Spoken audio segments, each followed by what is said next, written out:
naturally with spirit of matter. And we have ascendant ruled by Saturn, with Saturn in the second house, Moon in Aquarius, separating from the conjunction with Pluto, and the square with the Sun and Mercury. Mercury in Scorpio, and the midheaven in the 11th house, 0 degrees Sagittarius, ruled by a 4th house Jupiter. That is supposedly opposing Mars. It's in orb. It's a wide orb, but it's in orb. Mars in 7 degrees Scorpio. And Venus, the ruler of the hour, is in the 8th house, 12 degrees Virgo, trining Jupiter. And the ruler of the day, this is Sun, in the 9th house, 28 degrees of Libra, separating from a square to Pluto, and applying to conjunct Mercury again. So, the topic of this episode is actually our esoteric studies and occult. And I dropped a couple of names that I'm going to refer to. And this episode is a critique. Okay, critique in its German meaning. And critique in the German meaning is simply observation, a critical observation of what has been affecting our magical practices, our occult studies, our interpretation, our policies of therapy and psychology and psychiatry even, our sexual practices, sex magic practices, and many things that some of us just practice because we try things and have its pros and cons. So without further ado, I'll jump into the study cases, and the first one is Osho. And I remember when I was on Facebook a couple of years ago, a friend of mine, a colleague, wrote something that was quoting Osho, and it seemed nice, and I shared it. And a person, a woman, commented to me, and she told me, wait, Osho was a serial rapist. And of course, I didn't know this. And when you think about Osho, he believed that if a person is sexually violated, they had a fantasy that the perpetrator manifests. Okay? This big bias that stems from both the fact that if people have been sexually harassed or assaulted, it does change fantasy and does change sexuality. And the fact that certain people who are perpetrators share a certain or enter or also inflict certain sexual thoughts or fantasies or doing magical spells on the psyche of people, so you don't know where is this coming from. And of course, the blunt ignorance of the fact that even what we call as non-consensual consent or consensual non-consent in BDSM is basically the trust undertone of plain non-consensual scene, and it's the trust undertone that allows for people to process this or to explore this in various degree of exploring non-consent, and it's very risky and very edge practice of BDSM. And BDSM in essence is trust king. Okay, so it's not a rape king, it's a trust king. And so this segment, this teaching of Osho, who was himself a serial rapist, and basically what he did was victim blaming. Okay, that the victim wanted this, that the victim had a fantasy that he was playing out as the perpetrator. It had permeated both shamanic healing, holistic health practitioner healing, sexual assault therapy by actual clinical psychologists, psychiatry, the discourse, and people who don't know what to do with this. And this is toxic, right? So this is one example how a teaching was biased by the practices of the guru, and this bias, this mistake, basically permeated the world of our practices, torturing victims in trying to recover from sexual abuse. Another example, and the next example is Jung. Jung was sleeping with at least one patient that we know of as Sabine Spielerein. Not only was he sleeping with Sabine Spielerein, but also both him and Freud were plagiarizing from Sabine Spielerein, who later became psychoanalyst herself. And because this case got to Jung's wife, then we know that Sabine Spielerein was a patient that Jung slept with.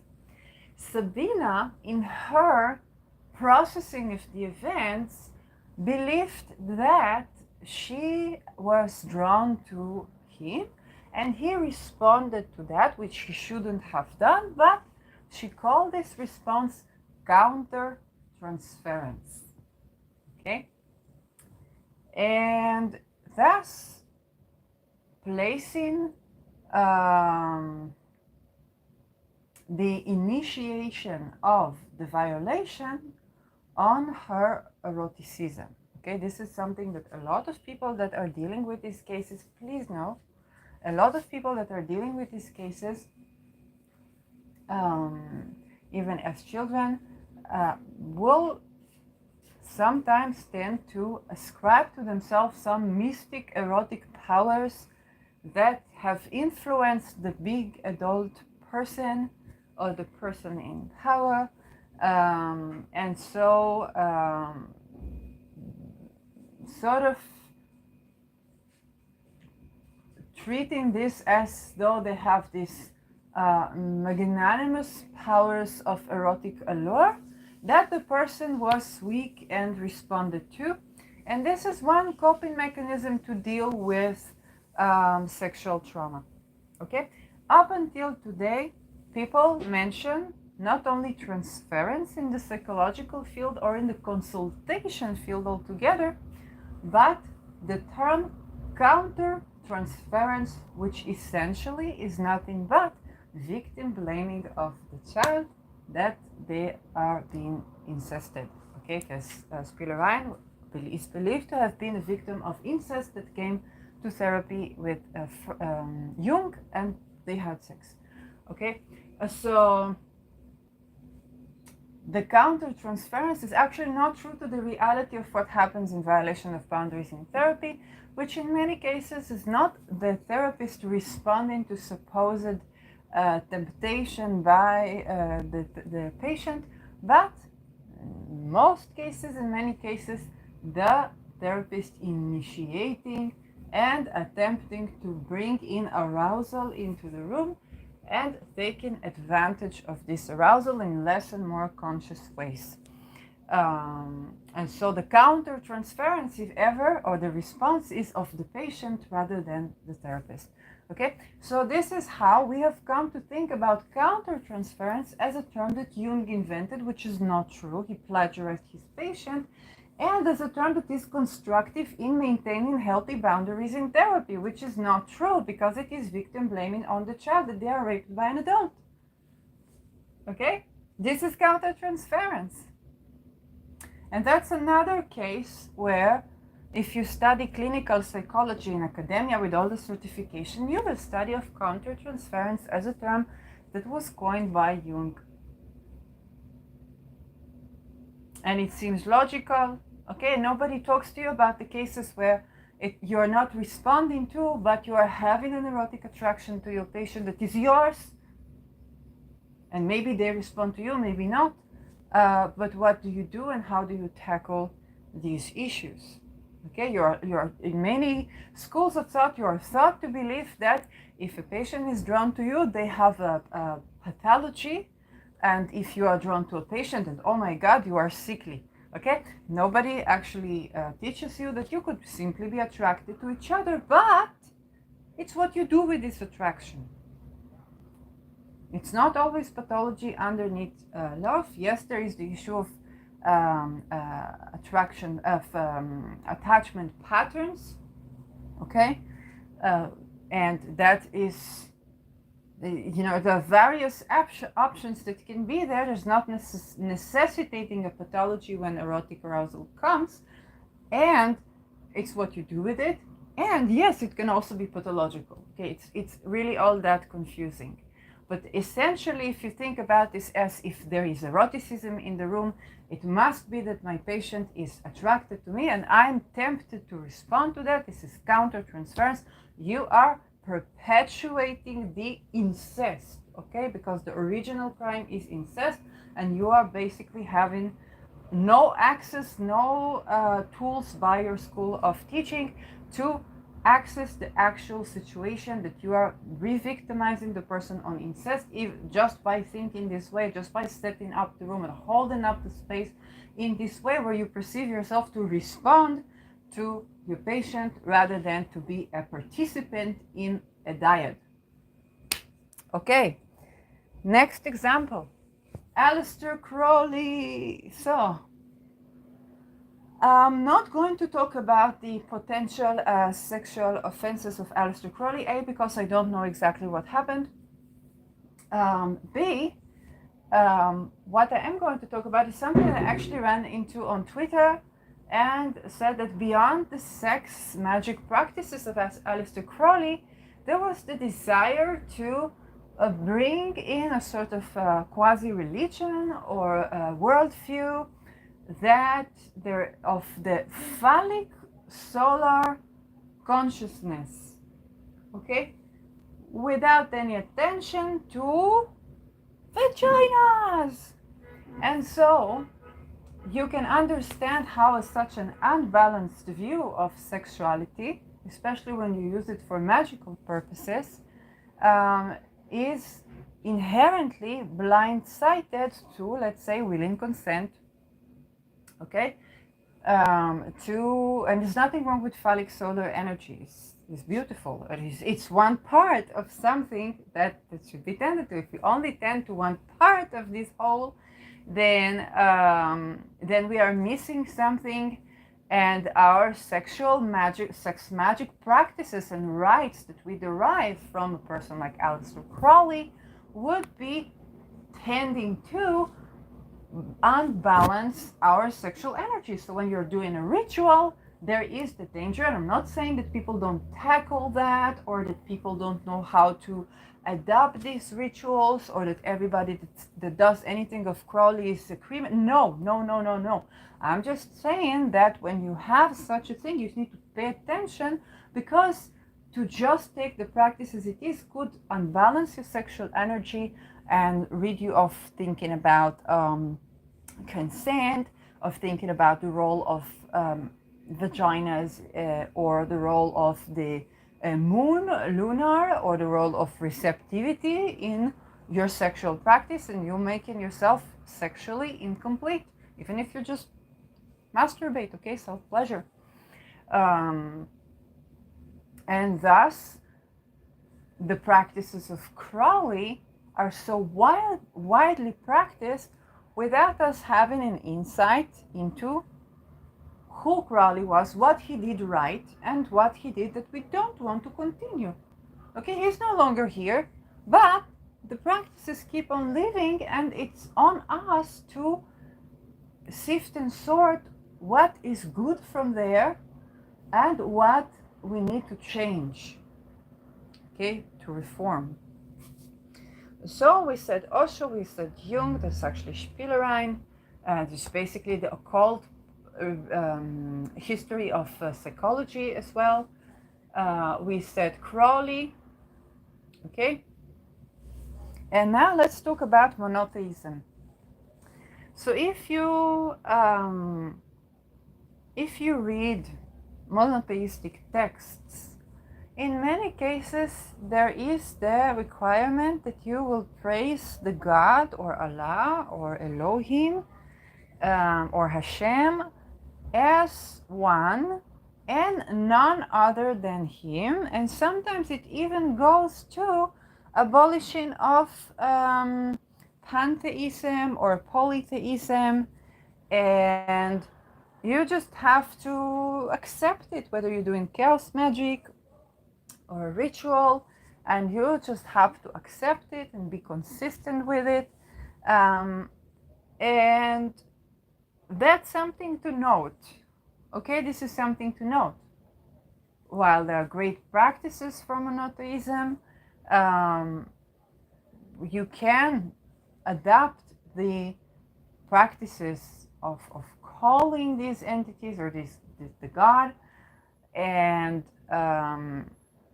mitigate the abolishing of that which is not monotheistic. Okay, just pay attention to it, especially if you're doing chaos magic.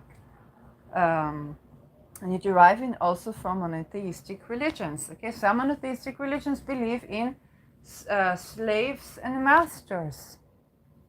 Okay, and this is not a kinky setting. Okay, but the belief in slaves and masters, so the belief that not all people can be free, which is also a Masonic teaching, it makes a lot of problems, because who is to decide who can be free and who is not free yet? Okay, who is to decide who is slave and who is free? Okay, and the many things that are practical that go into it that bias such decision, even if you were to say that there's a grain of truth in this. So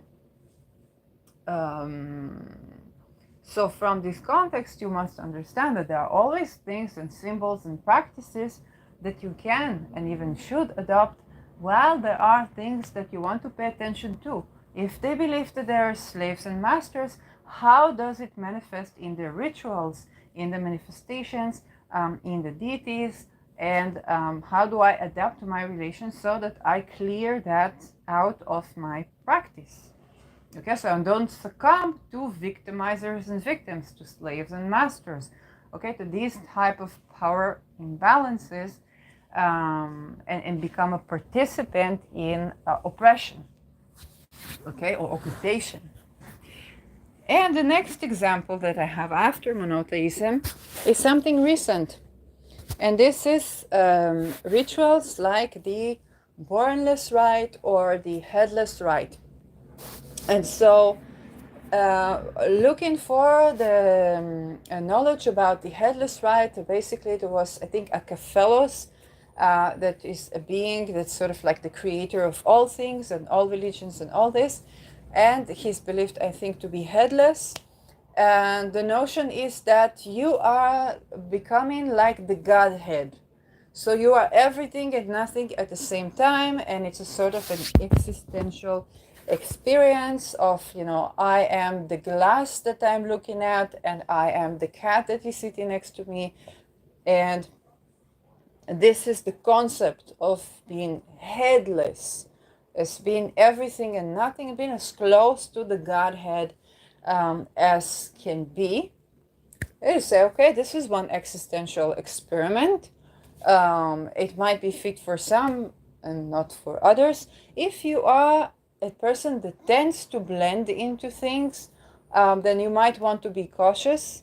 Okay, those Pisces placements, you might want to be cautious because you already have the oneness feeling, and what you actually need is individuation and individuality. And it's like, I am not the cabinet. I am not the glass. I have a distinct identity that is mine. Okay, so again, you have to have the ritual or the rite compatible with what you need for your spiritual advancement. If you're already blended with everything, then your spiritual growth is about individuality. Okay, if you're only thinking about you and you don't pay attention to your surroundings, you don't feel connected with your surroundings, then you might want to have such headless experiences that can open up a sense of connection within you. Okay, but within the headless rite, another thing that I saw in several of the versions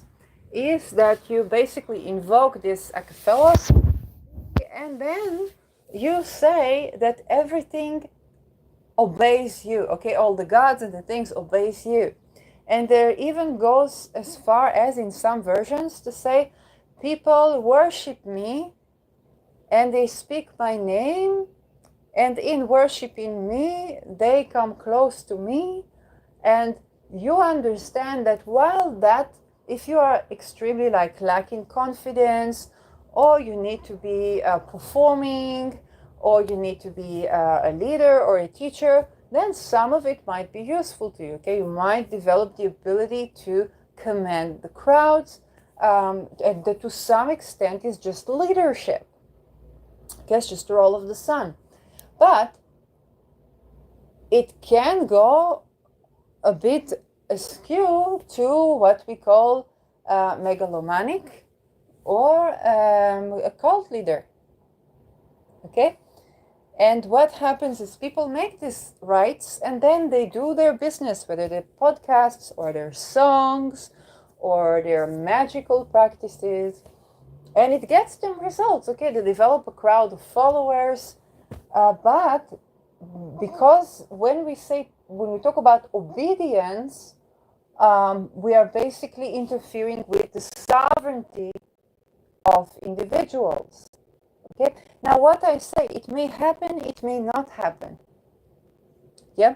But for some cases, the interference with the word obedience basically means you might bring upon yourself stalker. Okay. Because you took the sovereignty from a person, you say they obey me, they say my name, they worship me, and then they come closer to me. And people that are not aware of this and are susceptible to that, then they become your fans, but then they become your stalkers.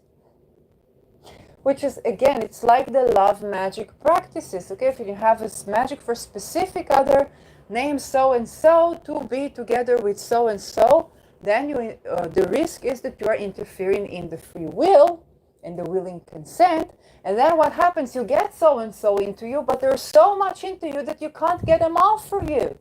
And let's say you realize that you don't have that much in common as you thought.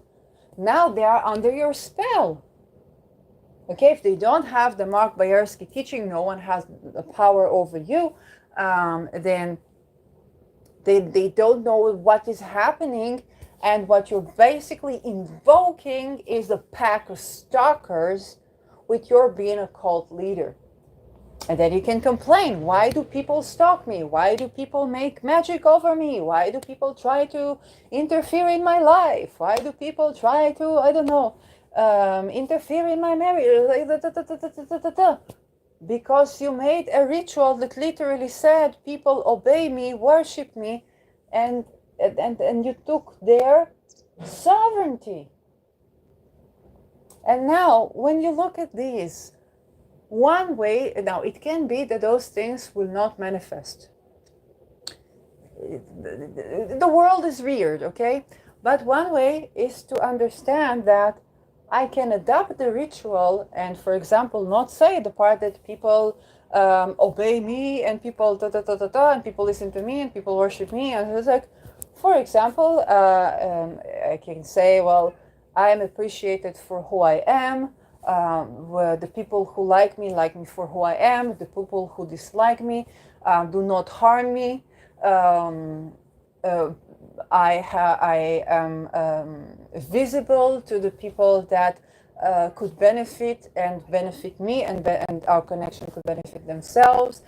I have my shine in the world is visible, and the people who like me are respectful for me, and people who dislike me are respectful towards me as well. Okay, so you could adapt this text and still go with this headless rite, and you know, each one of us will see different things to do with these rites, to do with these rituals, to do with these practices that can and should be amended and be adapted so that we bring upon ourselves that which we actually desire and mitigate undesirable effects of our practices or possible benefits. None of us from this group. None of us is exempt from nearly all of our heroes did both good things and bad things and had blind spots, and they're no longer with us. Okay, they crossed over, and whatever happened to them, depending on your beliefs. But how do we do well for ourselves? And one way is to look with critique and to amend petitions. Let's say I'm petitioning Mercury. So if I will take some petitions of Mercury or the Orphic hymn to Mercury, so people sometimes say, "Oh, may our lies be convincing," and so on and so forth. And I was actually looking at Christopher Warnock's invocation of Mercury, and I saw there something that I really liked. It's like, oh, Mercury is listed as trustworthy. And so whenever I petition Mercury, I petition it as trustworthy, informed of trickery, able to deliver a message without making an enemy. Okay? And these are also Mercury. It's the invocation of what I want from this planet who is able to provide. So, and again, it is so personal because everybody will have their own interpretation and everybody's coming with their own context to things. But definitely, if you did the headless rite and you said, let all people obey me, and now you have stalkers, then maybe it's time to do this headless rite and to amend it so that it will get you your desire and remove the stalkers, okay? Which I believe is possible to mitigate. If you are recovering from sexual abuse and you go by Osho, then perhaps it would do you good to know that he was quite biased in his belief that you wanted, or you had a fantasy that wanted the assault, because he was also serial rapist. So rid yourself of victim blaming, okay? It's like it's like we learn to sort our theories better, okay? If you're doing sex magic and now you have people suddenly feeling your presence that you didn't, what the fuck happened, then perhaps you were doing this solar phallic thingy and you forgot there is a vagina, okay? So granted that you are not entering another, and even if, then it's still a violation of boundaries, yes? So it's good to know, oh, maybe I can do some petitions in my sex magic that include will and consent, that can give me other things, that can innovate in my magical practices. So Mercury in Scorpio is a great time to reflect on our occult practices, on our what biases our psychology, and how do we liberate ourselves from those biases or ways in which we have even been undoing ourselves in our magic. And again, none of us is exempt from having blind spot. And I take you back to the beginning of this episode where I said I shared some colleague's quote of Osho on Facebook without knowing that he was a serial rapist. And if someone did not have the nerves to comment on my post, I would not know this, okay? And when I learned about this, I was like, oh, damn. If I go to a energy healer or to a psychologist and they both have learned from Osho that if I went through sexual violence, that is, I had fantasy that wanted it, there is no chance for me to heal. Oh, fuck, it's annoying as fuck, but I can also talk about it and expose it and liberate our consciousness from these biases. So this is the topic of today. It's a small topic. It affects our magical practices. Look at your petitions. Look at your rituals. Amend it, change it, adapt it, and you'll see it's no less powerful. It's even more powerful because you liberate yourself from what they did wrong. Okay? And so I hope you have enjoyed this episode. I hope it has been helpful. If you know of more such cases, like the examples that I gave, please make videos about this and share it. Let's give a hashtag to this. So yeah, hashtag garlic. I'm growing garlic right now. So hashtag garlic. And with the hashtag garlic, you can do more of your examples of how you have amended or saw these cases that affected your magical work or your psychology or your healing or your astrology, a lived experience, and let's all become more free. So thank you for watching.